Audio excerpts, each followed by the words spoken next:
Hello students, कैसे हैं आप सब। आई होप आप सब अच्छे होंगे, आपकी फैमिली में भी सब लोग अच्छे होंगे। आज का वीडियो आप सबके लिए काफ़ी इंपॉर्टेंट होने वाला है। इंपॉर्टेंट क्यों होने वाला है, सबसे पहले तो मैं यही बता देती हूँ, क्योंकि मैं आज लेके आई हूँ आपके लिए जॉब वैकेंसी, वो भी इंडियन रेलवे में। तो काफ़ी खुशी आपको सुन के होगी कि रेलवे में फार्मासिस्ट की जॉब वैकेंसी आई है, क्योंकि जैसे मैंने देखा है, जो सबसे ज़्यादा स्टूडेंट्स के अंदर क्रेज होता है वो रेलवे फार्मासिस्ट का होता है, मेनली मोस्टली रेलवे फार्मासिस्ट। काफी सारे क्वेश्चंस, काफी सारे वीडियोस मैंने ऐसे देखे जिन पे कि बहुत सारा क्राउड रहता है कि भाई रेलवे फार्मासिस्ट कैसे बने, क्या है कंप्लीट प्रोसीजर, सारी चीजें आज के इस वीडियो में बताऊंगी। लेकिन मेरा लास्ट वीडियो जो रेलवे फार्मासिस्ट के लिए बना था, वहां से जाके आप कंप्लीट प्रोसीजर देख लीजिएगा। आज के वीडियो में मैं आपको वैकेंसी के बारे में बताने वाली हूँ, कैसे अप्लाई करना है, क्या करना है, सब चीजें आपको इस वीडियो में पता चल जाएगी। उससे पहले स्वागत है आप सभी का हमारे यूट्यूब चैनल बीएसपी फार्मेसी पे। मैं साक्षी राजपूत इसी तरीके के इंफॉर्मेटिव वीडियो लेके आप लोगों के लिए आती रहती हूँ, जॉब वैकेंसी रिलेटेड, पीसीआई की इंफॉर्मेशन से रिलेटेड। और अब तो हमारे चैनल पे बी फार्म फर्स्ट और थर्ड सेम की लाइव क्लासेस भी स्टार्ट हो गई हैं। आप लोग ज्यादा क्वांटिटी में क्लासेस ज्वाइन किया कीजिए। ओके स्टूडेंट्स, यहाँ पे देखिए, ये मैंने जो ओपन करके रखा है, ये इसीलिए मैंने ओपन करके रखा है गूगल में।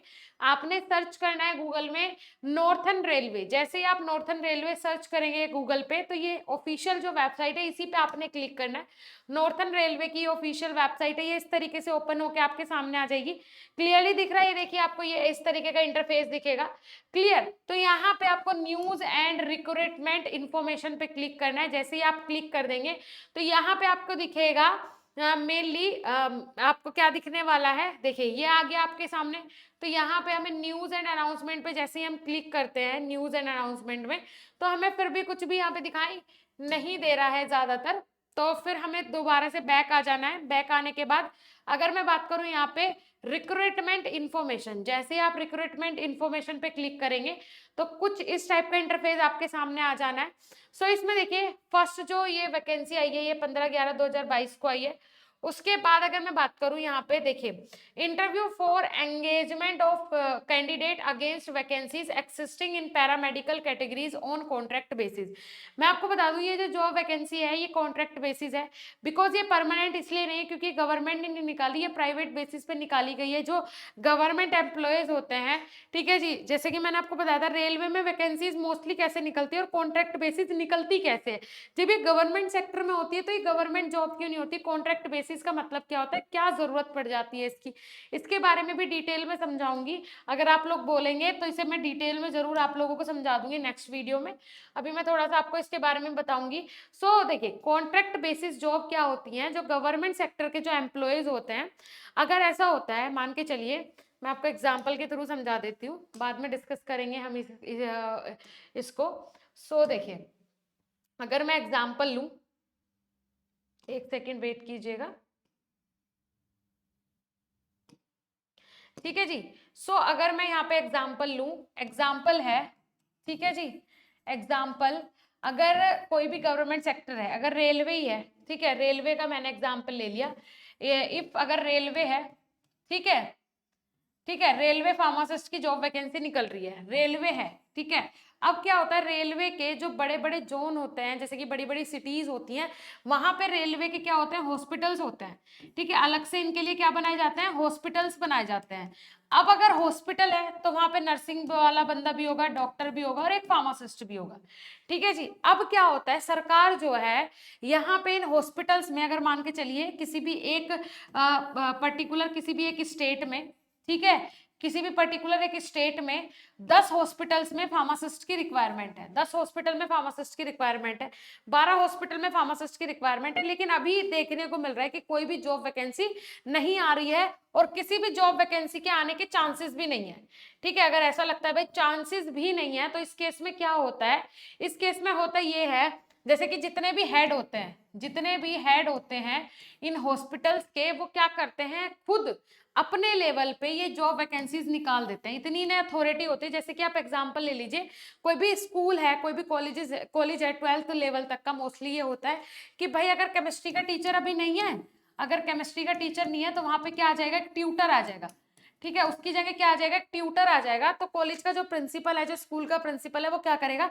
सरकार को एक एप्लीकेशन लिख देगा कि अभी आप वैकेंसी नहीं निकाल रहे हो, ठीक है, जब वैकेंसी फुलफिल होगी उसके बाद वो उसकी जगह जो है वो ले लेगा। लेकिन अभी हम ट्यूटर को XYZ, अगर ये ट्यूटर को पर मंथ का 8,000 रुपए दे रहे हैं, ठीक है, 8,000 रुपए दे रहे हैं ट्यूटर को किसी भी पर्टिकुलर एक सब्जेक्ट को पढ़ाने का, वहीं पे वो सरकार से कितना लेंगे, 20,000 लेंगे। और वहीं पे अगर सरकार गवर्नमेंट एम्प्लॉय को हायर करेगा तो वो कम से कम उसे कितनी 50 से 55,000 रुपए सैलरी देगा, अगर कोई भी लेक्चरर है किसी भी गवर्नमेंट कॉलेज का। ठीक है, स्टार्टिंग बता रही हूँ मैं इतनी, है ना, एक एवरेज बता रही हूँ। तो ये डिफरेंस होता है और यही कारण होता है इन कॉन्ट्रैक्ट, ये जो ट्यूटर है क्या है, कॉन्ट्रैक्ट बेसिस पे प्रिंसिपल ने ये जॉब निकाल दी, इसका सरकार से कोई मतलब नहीं है, लेकिन कॉलेज सरकारी है, ठीक है जी, प्रिंसिपल भी सरकारी है, उसे इतनी अथॉरिटी दी गई है कि जब तक कोई वैकेंसी नहीं आ रही है तब तक आप इस तरीके से फुलफिल कर सकते हो। ठीक है, तो यही होता है कॉन्ट्रैक्ट बेसिस का मतलब।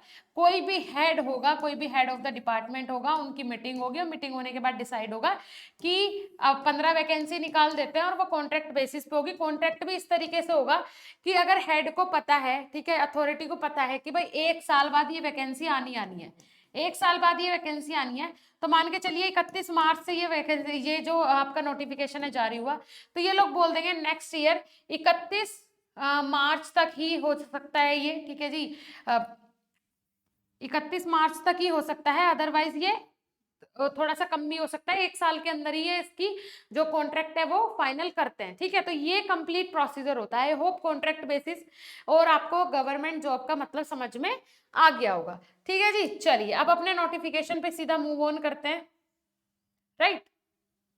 तो चलिए, ये हमारा वो पीडीएफ है, ऑफिशियल पीडीएफ जो मैंने डाउनलोड कर लिया है। अब इसके ऊपर आ जाते हैं और बात कर लेते हैं कि किस तरीके से और कब तक ये कॉन्ट्रैक्ट है। ज्यादा टाइम का कॉन्ट्रैक्ट भी नहीं है ये। सो यहाँ पे देखिए, interview for engagement of candidates against vacancies existing in paramedical categories on contract basis. इन्होंने साफ बोला है कि कॉन्ट्रैक्ट बेसिस पे ये जॉब होगी और सारी चीजें जो इन्होंने दी है उनके नॉर्म्स के अकॉर्डिंग ही होगी। फार्मासिस्ट की ये अगर कैटेगरी की बात करूं तो फार्मासिस्ट है, रेट ऑफ रिक्रूटमेंट तो कितना होने वाला है यहाँ पे 45,091 रुपए आपको मिलने वाले हैं। एज की बात करूं 20 से 35 साल की उम्र होनी चाहिए। क्वालिफिकेशन की बात करूं 10th प्लस 12th कैंडिडेट होना चाहिए, पास आउट, वो तो है ही। 2 साल डिप्लोमा इन फार्मेसी, ये बहुत ही इंफॉर्मेटिव है आप लोगों के लिए, बहुत ही खुशी की बात है कि भाई डिप्लोमा इन फार्मेसी वाले कैंडिडेट भी इसके लिए अप्लाई कर सकते हैं, डी फार्म वाले भी इसके लिए अप्लाई कर सकते हैं। तो आप लोग भी परेशान ना होइएगा, खुल के अप्लाई करो। And registration with pharmacy, mainly जो है वो मांगा जाता है फार्मासिस्ट का रजिस्ट्रेशन।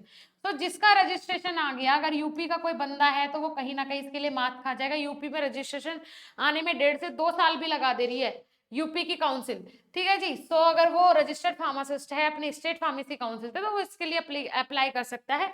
उसके बाद यहाँ पे अगर नेक्स्ट हम बात करें, नेक्स्ट है यहाँ पे अगर डिप्लोमा इन रेडियोग्राफी किया हुआ है तो भी इसके लिए अप्लाई कर सकते हैं। ठीक है, ये हो गई सारी चीजें। अब आ जाते हैं टर्म्स एंड कंडीशन पे जी। टर्म्स एंड कंडीशंस इसकी क्या है वो भी जाननी जरूरी है भाई, टर्म्स एंड कंडीशन क्या है। सो टर्म्स एंड कंडीशन की अगर मैं बात करूं, सो यहाँ पे देखिए, फर्स्ट ऑफ ऑल यहाँ पे क्या दिया, the selected candidate will be engaged on contract terms and condition for a period up to 36/2023।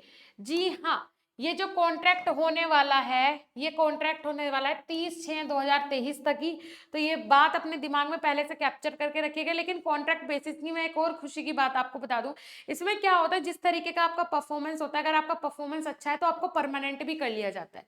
ठीक है जी, उसके बाद है the engagement of contract will not confirm on selected candidate any right for regularisation और एब्जॉर्प्शन ऑफ द पोस्ट। ठीक है, no private practice or any other employment will be permitted during the sustenance of the contract period. कहने का मतलब है कि जब तक वो कॉन्ट्रैक्ट पीरियड होगा, अगर आप कॉन्ट्रैक्ट साइन कर लेते हैं तो ना तो आप कहीं और जॉब कर सकते हैं, ठीक है, तो आप पूरी तरीके से यहीं पे आपको जॉब करनी पड़ेगी, काम करना पड़ेगा। At the time of interview and entering in the contract the selected candidate shell produce original certificate for post. देखिए, कहने का मतलब है कि जब आप इंटरव्यू के लिए आए तो आप अपने जो ओरिजिनल डॉक्यूमेंट्स है उन्हीं के साथ वहां पे आपको आना है। Original community certificate issued by component authorities prescribe proforma of government of India. ठीक है, अगर आपके पास कुछ ऐसा है एक्स्ट्रा तो वो भी आप लेके जा सकते हैं। ठीक है जी, ये सारी चीजें हो गई। उसके अलावा तो मुझे ऐसा कुछ लग नहीं रहा है। ये देखिए यहाँ पे ये इन्होंने नोट जो दिया है, नोट आप एक बार रीड कर लीजिएगा, ये इंपॉर्टेंट है। नोट में देखिए, the application should be sent duly filled up to the signed scan copy of their application as per enclose format annexure A. देखिए इस वाली मेल पे आपको अपने डॉक्यूमेंट्स जो है वो सबमिट करने हैं, सारी इन्फॉर्मेशन यहाँ पे डाल देनी है। ये इन्होंने कंप्लीट आपको एड्रेस भी दिया होगा। ठीक है जी, एड्रेस देखिए ये इन्होंने यहाँ पे एड्रेस भी दिया है, मुरादाबाद में है। तो आप जाके इसके लिए अप्लाई करें जितना जल्दी हो सके। Last date for submission for application 11/11/2022, 11 नवंबर 2022 इसकी लास्ट डेट है। ठीक है जी, एज लिमिट रिलैक्सेशन जो है SC ST वालों के लिए 5 साल है, ओबीसी वालों के लिए 3 साल है। उसके लिए interview will be held on, interview कब होने वाला है? 25/11/2022, 25 नवंबर को इंटरव्यू होने वाला है। तो आपने टाइम पे पहुंच जाना है, मुरादाबाद में इंटरव्यू होने वाला है ये। उसके अलावा मैं बता दूं, इसमें जो इंपॉर्टेंट चीज है, मुझे नहीं लगता इसके अलावा कुछ भी यहाँ पे इंपॉर्टेंट है। सो अगर इंपॉर्टेंट होगा भी तो आप लोग एक बार और रीचेक कर लीजिएगा। ये नोटिफिकेशन मैं अपने टेलीग्राम ग्रुप में प्रोवाइड करवा दूंगी आपको। साथ ही साथ अगर आप बी फार्म में इंटरेस्ट रखते हैं, बी फार्म के स्टूडेंट है, तो आपके लिए बेस्ट है हमारी एप्लीकेशन, हमारा ऐप BSP फार्मेसी ऐप, जो कि one of the best app है फॉर फार्मा स्टूडेंट। सो आप एक बार जाइए, विजिट कीजिए, चीजें देखिए, देखने के बाद अगर कोर्सेज अच्छे लगे तभी ज्वाइन कीजिएगा। डेली लाइव क्लास हो रही है, डेली टीचर 4 से 5 लाइव क्लास ले रहे हैं, जो कि आपके लिए बहुत बेनिफिशियल है। बहुत ही सुपर कंटेंट प्रोवाइड करवाया जा रहा है। इस चैनल पे भी प्लेलिस्ट जाके विजिट करो, बी फार्म लाइव क्लासेस के नाम से। लाइव क्लास के फोल्डर में जाना, लाइव क्लास के फोल्डर में लाइव क्लासेस हो रही है डेली बेसिस पे। जितना हो सके लाइव क्लास अटेंड करो, जितना हो सके चैनल को सब्सक्राइब करो, वीडियो को लाइक करो, और ज्यादा से ज्यादा लोगों तक ये वीडियो पहुंचाओ, जिससे कि सबका फायदा हो सके। घर पे नोट्स भी डिलीवर किए जा रहे हैं, तो ये आपके लिए अमेजिंग ऑफर है, अमेजिंग मौका है आप लोगों के लिए। तो जितना जल्दी हो सके इस मौके का फायदा उठाइए। ओके डियर स्टूडेंट, मिलेंगे देन नेक्स्ट इंफॉर्मेटिव और एनर्जेटिक वीडियो के साथ। तब तक के लिए धन्यवाद, नमस्कार।